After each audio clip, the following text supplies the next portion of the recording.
Mid-1940. Seriously, the rest of Europe? Done. Knocked out. Now it's just Britain standing, right?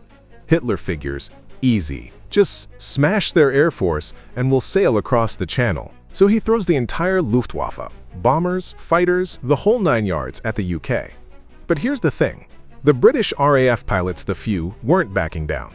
It's a massive, crazy dogfight every day over the English countryside. Spitfire versus Messerschmitt.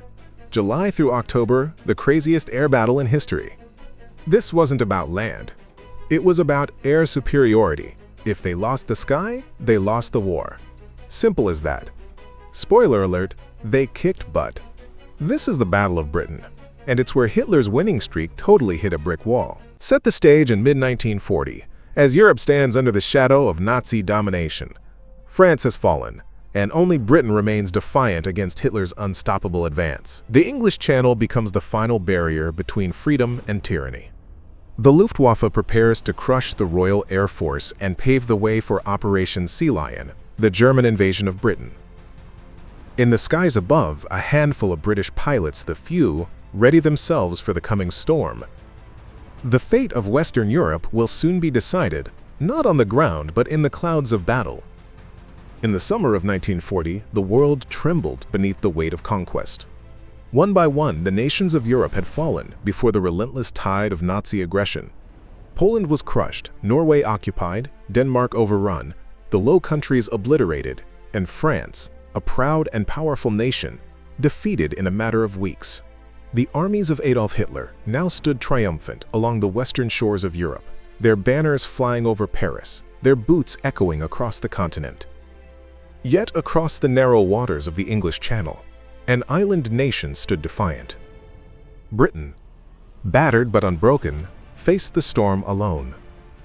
In London, the newly appointed Prime Minister Winston Churchill refused the notion of surrender.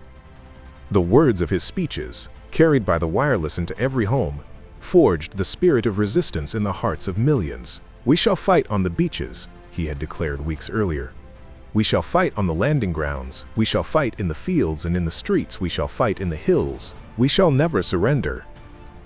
His voice became the voice of a nation standing at the edge of destruction. Across the Channel, Adolf Hitler watched with both fury and fascination. The fall of France had been swifter than even his generals imagined. Yet Britain remained stubbornly unyielding. To him, it seemed inconceivable that this small island could withstand the might of the German Reich. He believed that the British people, faced with the same terror that had brought others to their knees, would soon seek peace. All that was needed, he thought, was one final blow, a strike that would crush their defenses and open the way for invasion. The plan was clear in his mind.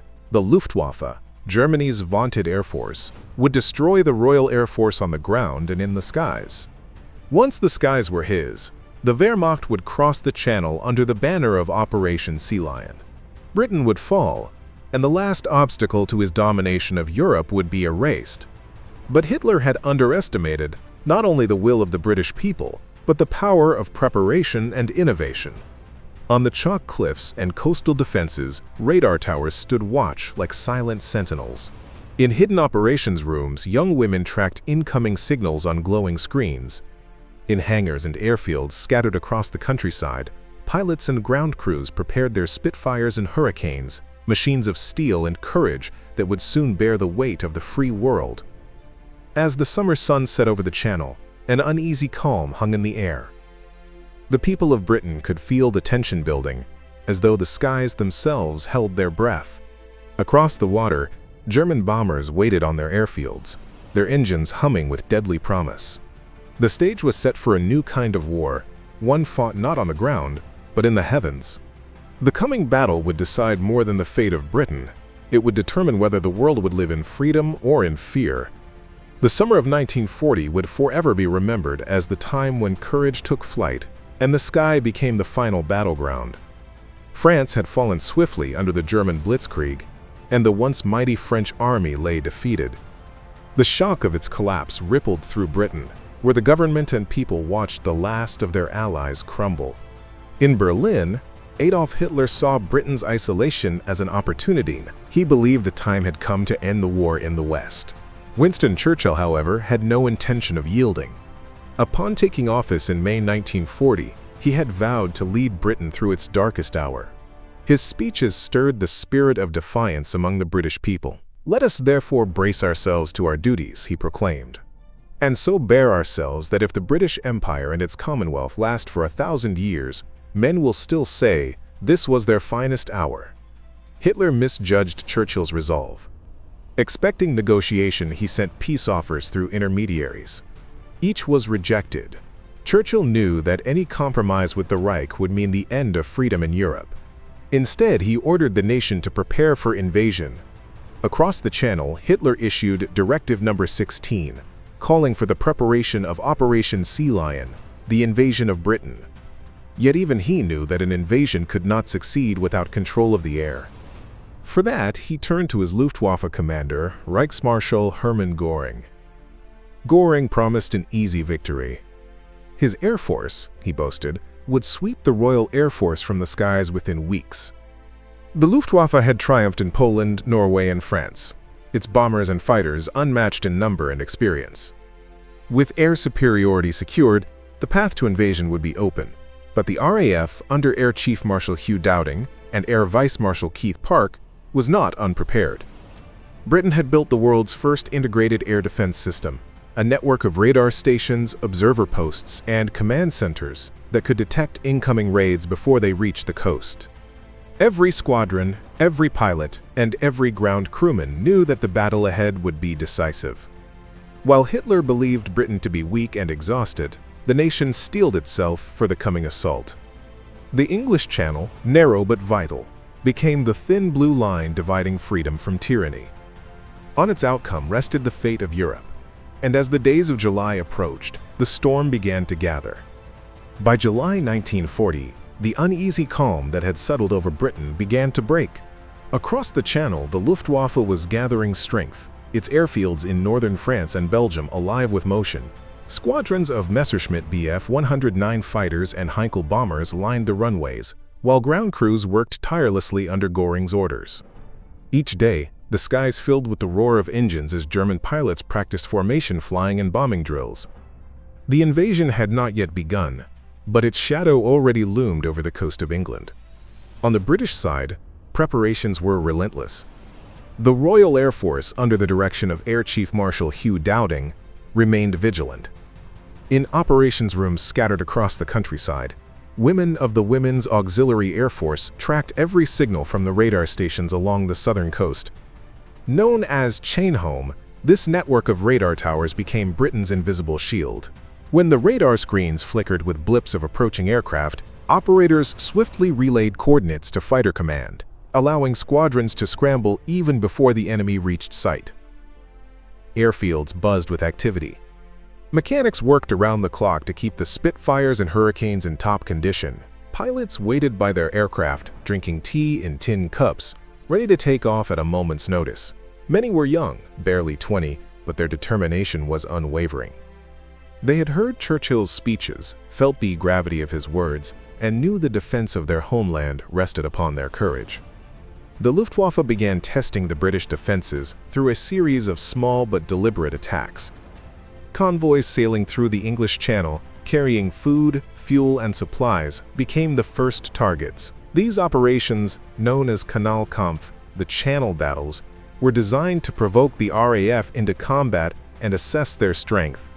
On clear mornings, German bombers appeared suddenly over the sea, their formations glinting in the sunlight as they descended upon unsuspecting ships.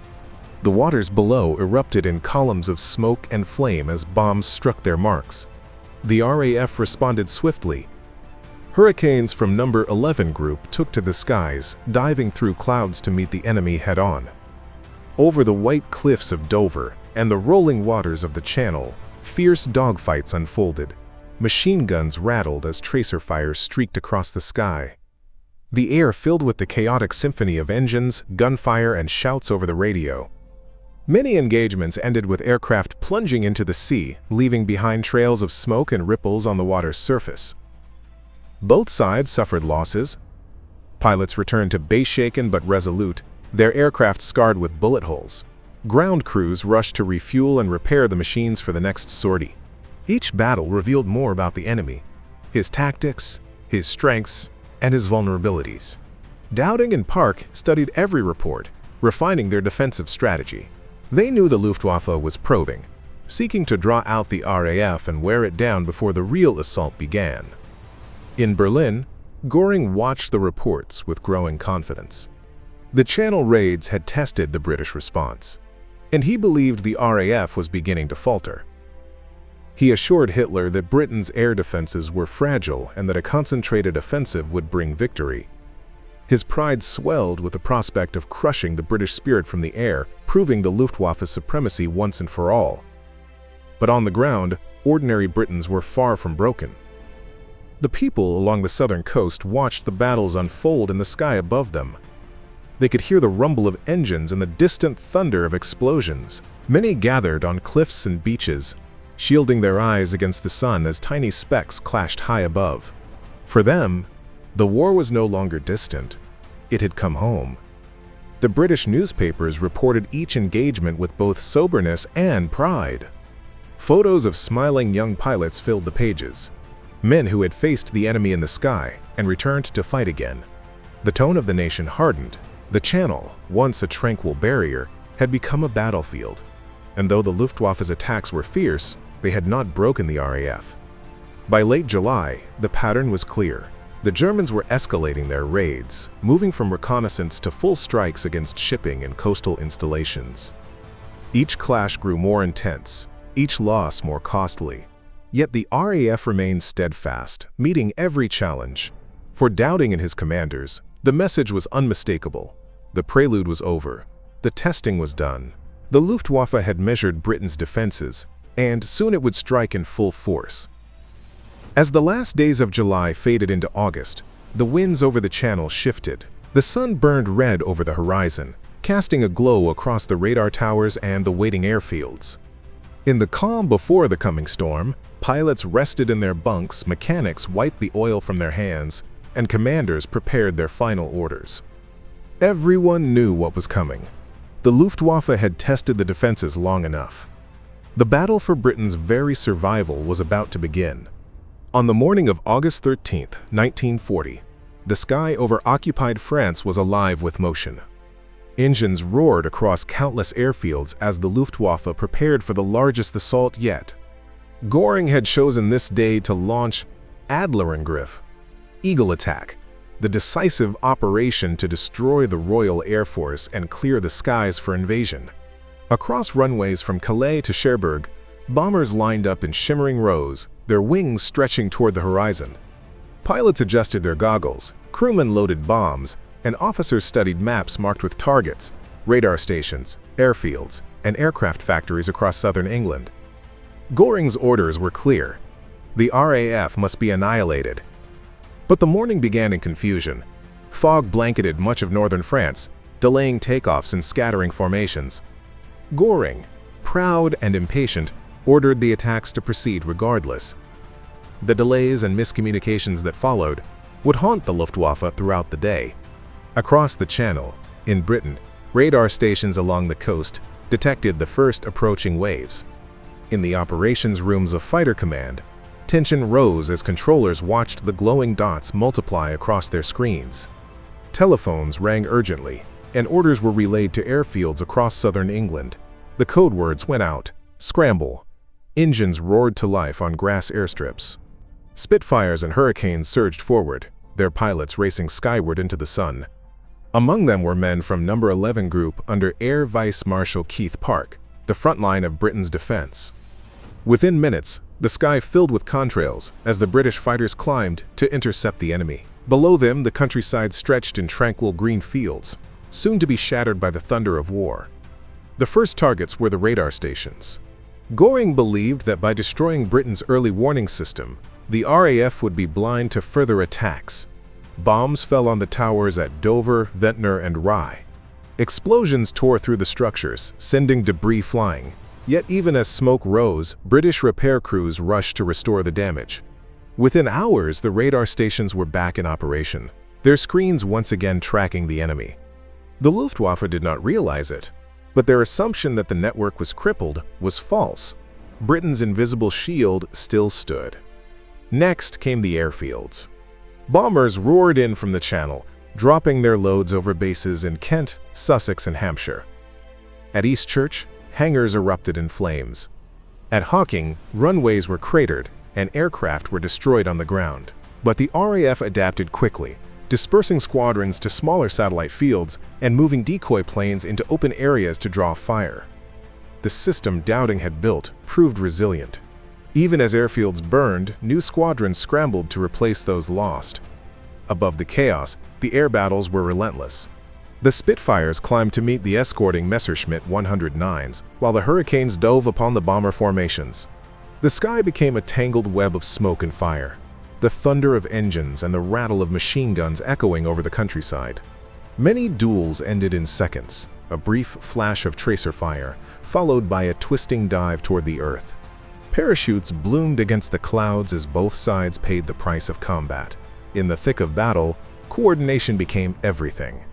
From the underground operations room at Uxbridge, controllers directed squadrons with precision, relying on radar and observer reports to position their fighters effectively. It was a system of control and communication unlike anything the Germans had faced before. Göring's strategy, focused on mass assaults, lacked the flexibility to counter it. His pilots fought bravely but were often sent into battle without clear coordination or support. By the end of Eagle Day, the Luftwaffe claimed victory. German radio boasted that hundreds of British aircraft had been destroyed, and that the RAF was near collapse. But the truth was far different. The British losses were heavy, yet manageable. Many aircraft had returned damaged but repairable, and many pilots had survived to fight again. The Luftwaffe, on the other hand, had lost dozens of bombers and fighters, and more importantly, irreplaceable veteran crews. Göring's promises of a swift and overwhelming triumph were already beginning to fade. The following days continued the assault. Bombers struck aircraft factories, munitions plants, and fuel depots. Airfields at Biggin Hill, Tangmere, and Manston came under repeated attack. Still, the RAF endured. The repair crews worked tirelessly through the night to patch runways and refuel aircraft. Pilots snatched a few hours of restless sleep before being called again at dawn. The rhythm of exhaustion and duty became the heartbeat of fighter command. As August wore on, it became clear that Göring had misjudged both his enemy and his own strategy. His decision to target radar and airfields in isolation had failed to cripple the British defense. The radar network continued to function, providing early warning of every raid. The British command structure, the Dowding system, remained intact, coordinating squadrons with deadly efficiency. For every bomber that crossed the coast, a flight of fighters was waiting. The German High Command had expected Britain's defenses to crumble within days. Instead, they had awakened a nation that refused to yield.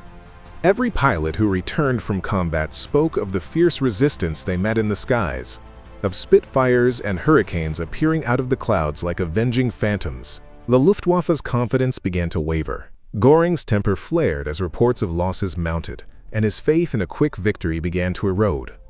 The Battle of Britain was no longer a test. It was now a struggle for survival. For every German bomb that fell, Britain answered with courage. And in the hearts of those who watched from below, the belief grew stronger that their island would endure, no matter the cost. The eagle had struck, but the skies over Britain still belonged to the free. Through August and into early September, the intensity of the fighting reached a level that few could have imagined. Every day, the sirens wailed across the southern counties of England as waves of German bombers appeared over the Channel. The roar of engines became a constant presence in the sky, the rhythm of daily life broken by the sound of war. For the pilots of the Royal Air Force, exhaustion had become a familiar companion. They flew 2, sometimes 3 sorties a day, barely resting between missions. Many slept beside their aircraft, their flight suits still damp with sweat and oil, ready to take off again at the first sound of alarm. The Luftwaffe's strategy was simple and brutal. Airfields, aircraft factories, and fuel depots were targeted relentlessly. Bases such as Biggin Hill, North Weald, and Hornchurch became scenes of devastation, their hangars reduced to twisted steel, their runways cratered with bomb holes. Ground crews worked through the night under the light of lanterns, filling sandbags, patching runways, and salvaging what could be repaired. Mechanics toiled without sleep, hands blistered and faces streaked with grime, determined to keep the Spitfires and Hurricanes flying. In the air, the struggle was constant and merciless. The Hurricanes took on the bomber formations, diving headlong into their ranks, guns blazing. The Spitfires, sleek and fast, tangled with the escorting Messerschmitts in deadly duels that twisted and turned through the clouds. Pilots relied on instinct and reflex, their machines trembling under the strain of combat. A burst of gunfire, a flash of flame, and in an instant, a life was ended or spared. Many battles were fought within sight of the coast, and those who fell often landed in the sea below, their parachutes drifting helplessly toward the waves. Inside the operations rooms, the battle was fought with precision and nerve. Women at plotting tables pushed markers across large maps, tracing the paths of incoming raids. Controllers issued calm, measured orders as the reports came in. Each decision meant life or death for the pilots in the air. The doubting system, now fully tested, proved its worth. The combination of radar, ground observers, and centralized command allowed the RAF to intercept attacks efficiently, sending just enough squadrons to meet the threat without depleting their reserves. It was a system born of logic, but its success depended on the courage of those who fought beneath the clouds. Among the pilots, fatigue and fear mixed with quiet pride. They came from every corner of Britain, from cities, villages, and farms. Many were young, barely out of training, their faces still boyish beneath their helmets. Others were veterans of earlier campaigns, their eyes hardened by experience. They spoke little between missions, their conversations filled with the brief, clipped phrases of men who had seen too much. Yet beneath the exhaustion was an unbreakable resolve. They knew that every flight, every interception, every enemy brought down, meant another day that Britain survived. Reinforcements arrived from unexpected places. Pilots from Poland, Czechoslovakia, Canada, New Zealand, and other allied nations joined the fight, eager to strike back against the enemy that had conquered their homelands. Their courage and skill became legendary. The Polish squadrons in particular, such as No. 303, stunned their British counterparts with their ferocity and precision. They dove into combat with unmatched aggression, their shouts in foreign tongues echoing over the radio as they tore into the enemy formations. Their presence reminded everyone that the battle for Britain was also a battle for the freedom of Europe. The cost was high. Every day, squadrons returned to their bases, missing familiar faces. Empty chairs at mess tables became silent reminders of those who would not return. Some pilots were seen drifting down in parachutes, only to be captured or lost at sea. Others vanished entirely, leaving only smoke and a name remembered by their comrades. Yet despite the losses the RAF endured, the Luftwaffe had believed that constant pressure would break Britain's will. Instead, it only hardened it. On the ground, civilians watched the battles unfold in awe and fear. From fields and rooftops, they looked up to see the streaks of vapor and the flashes of battle above. Sometimes, burning aircraft fell from the sky, crashing into meadows or towns. Fire brigades and rescue crews raced to the scenes, battling flames and searching the wreckage for survivors. The war had come close enough to touch, yet morale did not falter. Each victory in the sky was celebrated with cheers, and each loss was met with quiet determination. As September approached, the pressure on the RAF reached its peak. The Luftwaffe launched larger and more coordinated raids, seeking to deliver the knockout blow. On September 7th, more than 1,000 aircraft filled the sky over southern England. The scale was unprecedented. It seemed as though the very heavens had been set aflame. But the RAF met them, squadron after squadron rising to meet the onslaught. The fighting raged across the sky from the coast to the outskirts of London, and through it all, the words of Churchill echoed in every heart. Never, in the field of human conflict, was so much owed by so many to so few. Those words, spoken before Parliament in late August, became the anthem of the nation. The pilots, weary and battered, became symbols of hope. They were the few, the defenders of their island, the shield between tyranny and freedom. By the end of that terrible summer, Britain had not fallen. Its airfields still operated, its skies still contested, its people still unbroken. The RAF, though stretched to its limits, remained alive and fighting. The battle had become more than a military struggle. It was a testament to endurance, sacrifice, and unity.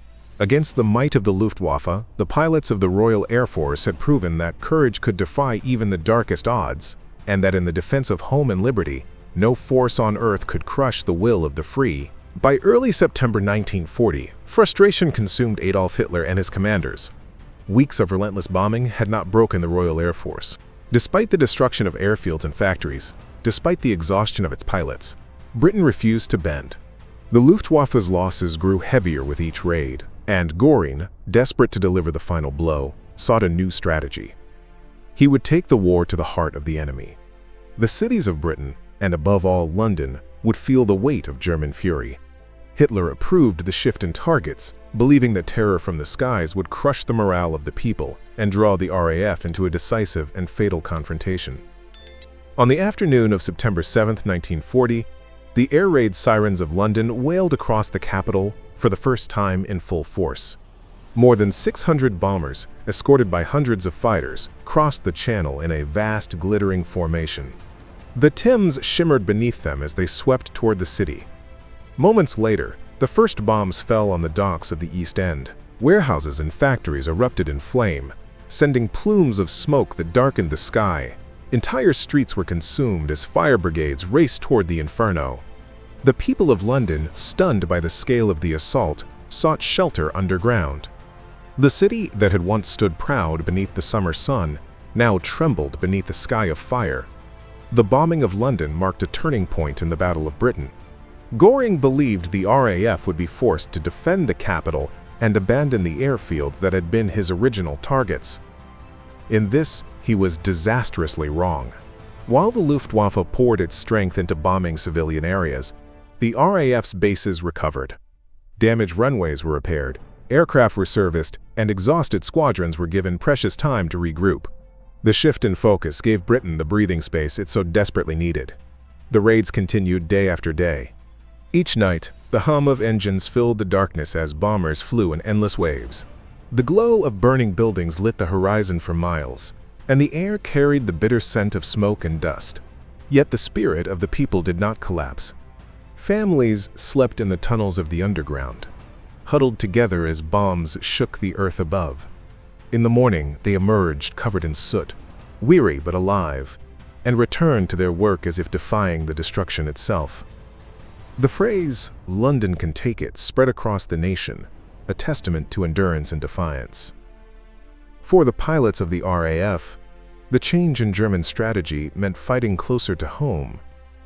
Squadrons scrambled daily to intercept bombers heading toward the capital. The sky above London became a battleground of twisting trails and burning wrecks. Civilians watched from the streets as Spitfires and Hurricanes clashed with enemy aircraft high above the city. The people cheered as German planes were brought down, their fiery descent a momentary victory amid the devastation. Churchill visited bombed neighborhoods, walking through the rubble with his trademark cigar clenched between his teeth. He offered words of encouragement to those who had lost everything, his presence a symbol of unshakable resolve. "We can take it," he told them, echoing the sentiment that had already taken root in their hearts. His speeches carried across the airwaves, reminding the nation that the struggle was far from over, and that the fight for freedom continued in every cloud and shadow above them. The Blitz, as it came to be known, did not weaken Britain. It unified it. Men and women volunteered for civil defense, fighting fires, clearing debris, and rescuing survivors from the ruins. In every city and town, communities rallied together. The RAF, strengthened by public support, fought with renewed vigor. Intelligence officers at Bletchley Park, decoding Luftwaffe communications through the Ultra program, provided vital information on enemy movements. Radar operators, now more skilled than ever, detected incoming raids long before they reached the coast. Every advantage, every fragment of information was used to protect the skies. As September gave way to October, the air battles intensified. On clear days, the bombers came in broad daylight, filling the sky with their drone. On cloudy days, they came by night, using the darkness as their ally. The defenders adapted. Night fighter squadrons began to form, their aircraft equipped with early radar sets to track the enemy in the gloom. Searchlights cut through the black sky, and anti-aircraft guns thundered from the ground. The skies over London became a dazzling and deadly dance of light and fire. Despite the chaos, the Luftwaffe's strategy was failing. Bombing cities did not break Britain's will, it strengthened it. The RAF was recovering faster than Göring had anticipated. Its pilots better rested, its aircraft production increasing steadily.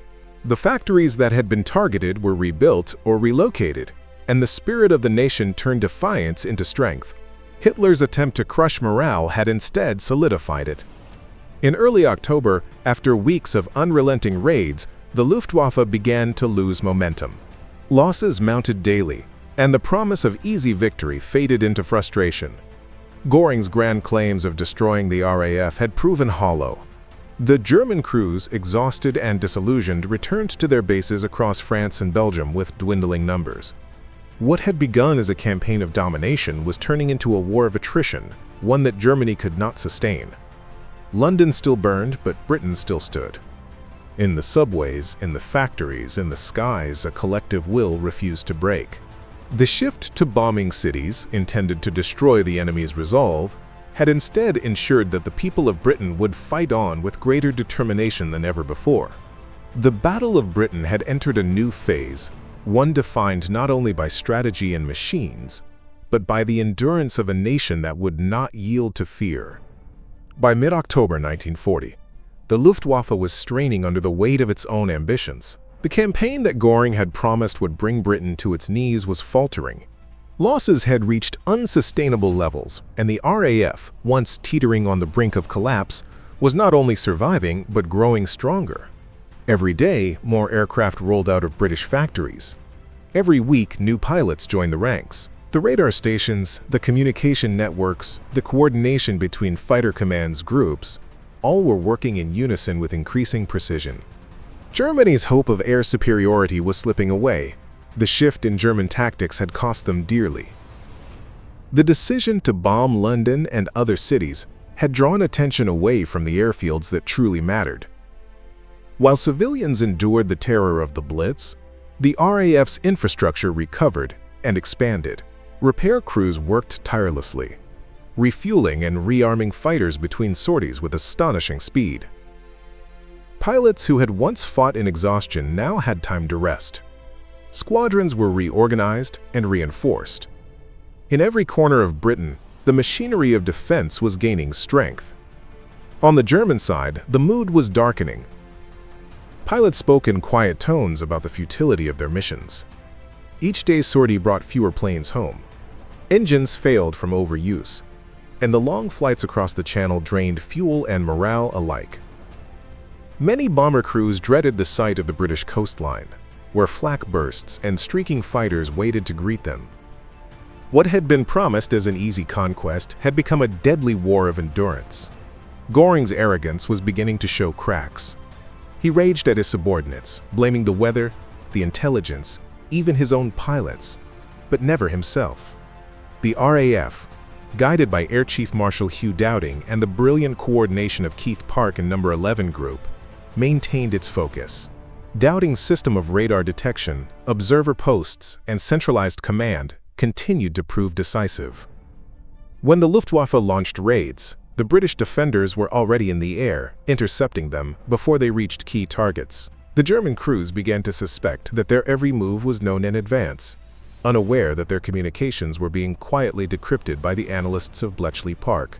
The intelligence war, unseen by those in the air, was turning in Britain's favor.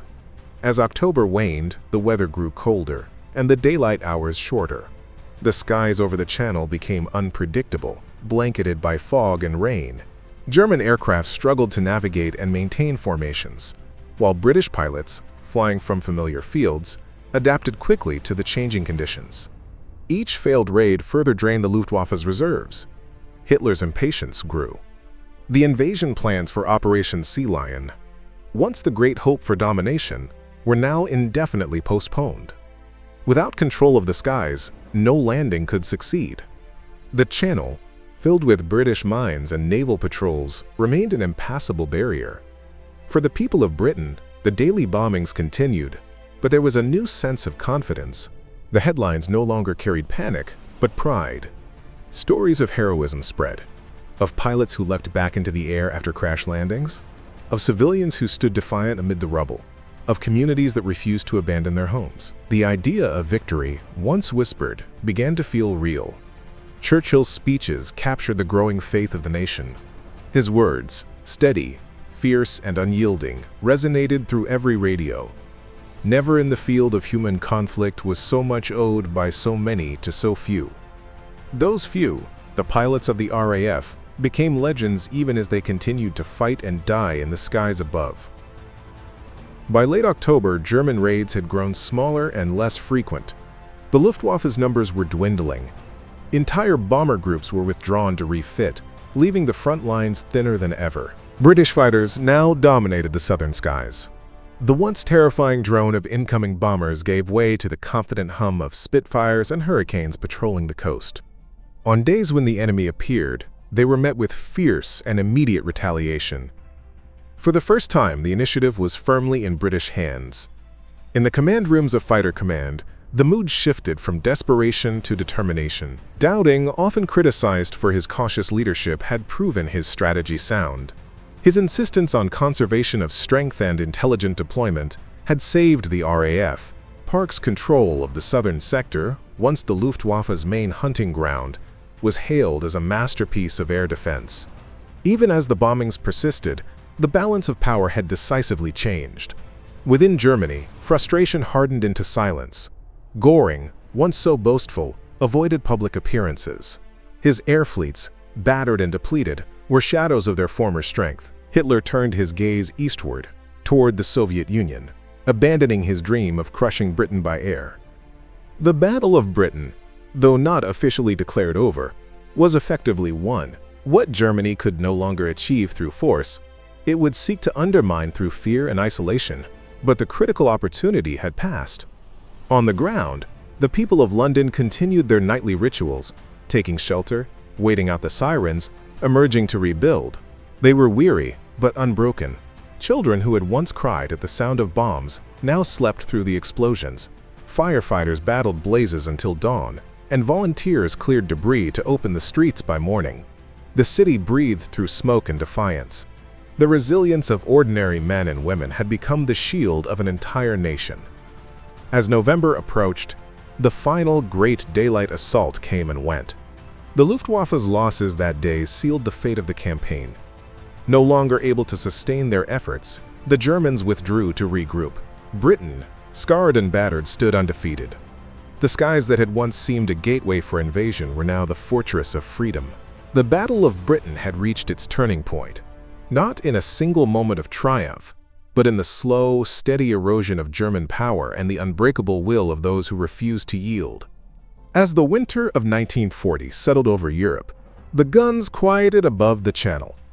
The once relentless waves of German bombers were fewer now, their engines no longer filling the sky with menace. The RAF, battered but victorious, had endured one of the most intense air campaigns in history.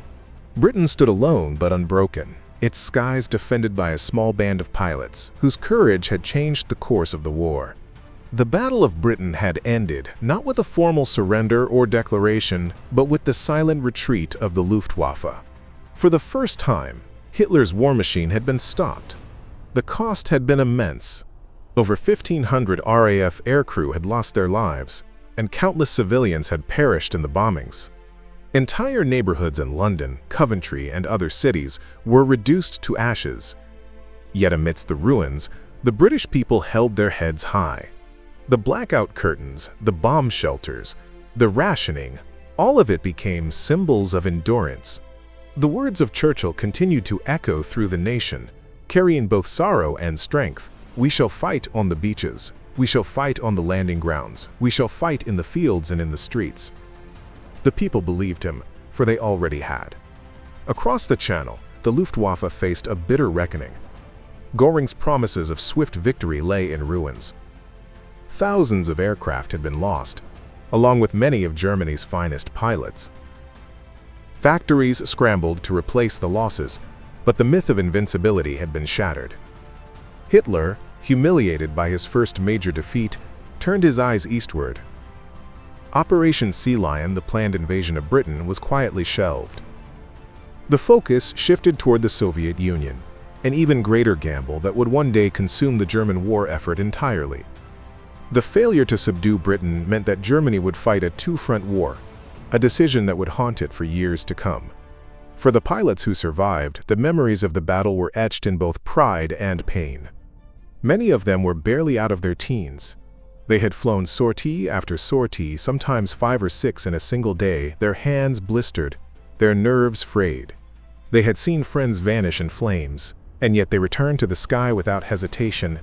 The camaraderie among them became legendary. They were not fighting for conquest or glory, but for survival.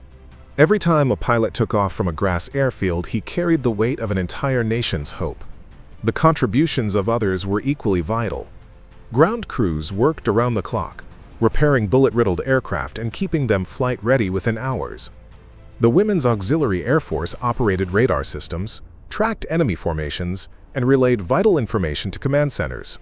Factory workers, many of them women, built aircraft and ammunition under relentless conditions. The Observer Corps, stationed across the countryside, spotted incoming raids and provided early warnings that saved countless lives. It was a collective struggle, fought not just by soldiers, but by citizens.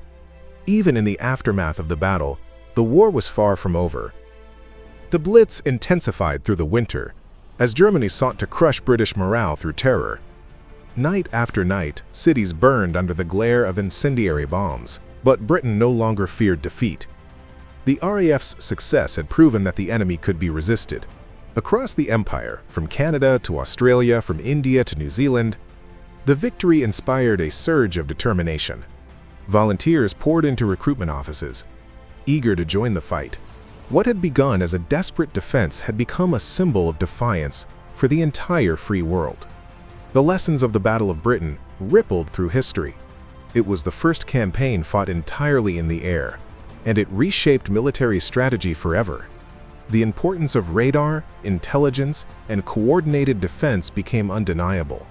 The British system of command and control, designed by Dowding and Park, would serve as a model for future wars.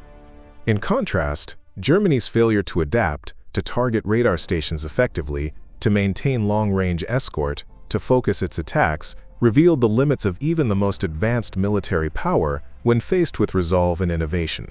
By early 1941, the outcome was undeniable. Britain had survived. The nation that had stood alone against tyranny had proven that courage and unity could withstand even the might of the Luftwaffe. The victory gave hope to occupied Europe and forced the world to reconsider the course of the war.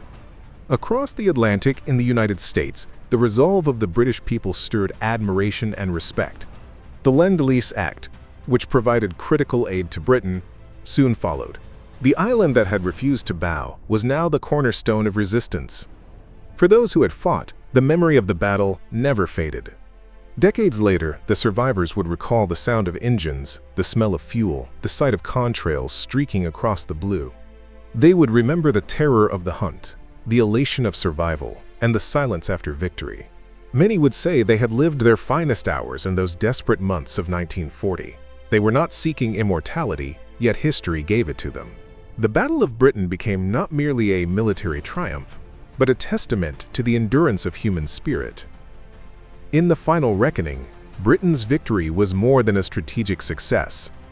It was a moral one. It showed that even in the darkest of times, freedom could prevail when people stood united. The skies over Britain had witnessed courage beyond measure, sacrifice beyond counting, and defiance beyond expectation. The battle's legacy would echo long after the smoke had cleared, carried in the hearts of those who lived through it, and in the gratitude of generations who came after.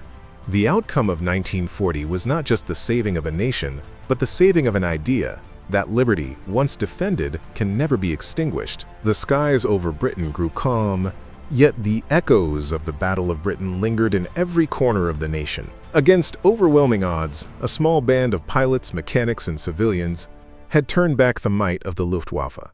Their courage and resolve had preserved not only their homeland, but the very idea of freedom in Europe. Hitler's plans for invasion were indefinitely postponed, and the first major defeat of the Nazi war machine had been inflicted. Britain stood battered but unbroken, a beacon of defiance against tyranny. The heroism of the few became legend. Young pilots, many barely out of training, had flown countless sorties, facing death daily with unwavering determination. Ground crews worked tirelessly to keep their aircraft operational, and radar operators, mechanics, and volunteers provided the backbone of the nation's defense. Every citizen had played a role, and every action contributed to the survival of Britain. The unity and resilience of the people had transformed despair into triumph. The Battle of Britain proved that courage, preparation, and determination could defy even the most formidable enemy. It marked a turning point in World War II, demonstrating that tyranny could be resisted. The legacy of 1940 would endure, a reminder that even in the darkest hours, hope, bravery, and resolve could prevail, and that the defense of freedom was a cause worth every sacrifice.